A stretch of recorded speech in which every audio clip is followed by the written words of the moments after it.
Bonjour, chers élèves, avec une nouvelle vidéo et avec une nouvelle figure de style. Aujourd'hui, on va expliquer que veut dire l'anaphore.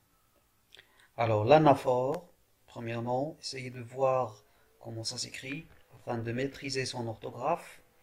Alors, l'anaphore, c'est une figure, premièrement, d'insistance. Ta'kid. On insiste sur une idée. C'est pourquoi on utilise l'anaphore. Alors, comment on peut repérer une anaphore? Comment on peut la relever? Comment on peut la reconnaître dans la phrase? Alors, tout simplement, l'anaphore, c'est quand on répète. Donc là, il s'agit de répéter. Répéter quoi? Répéter un mot ou bien une expression. Soit la répétition d'un mot ou bien la répétition d'une expression. Ou au début. Et là, je souligne au début. Au début de plusieurs phrases qui se suivent.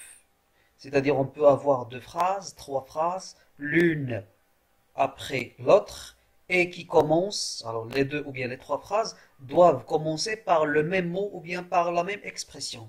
Ici, on va dire que c'est l'anaphore. Alors, on va voir, s'il vous plaît, un premier exemple, extrait ou bien tiré du dernier jour d'un condamné. J'ai tremblé comme si j'eusse pensé à autre chose depuis 6 heures. C'est la première phrase. Depuis 6 semaines. Deuxième phrase.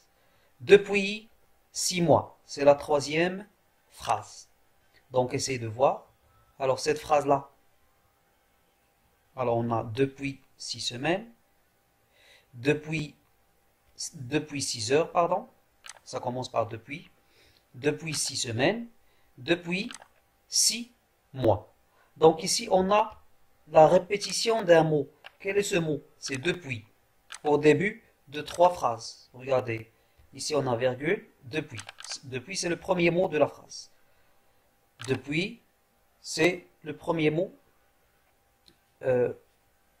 qui est placé en tête des trois phrases successives qui se suivent.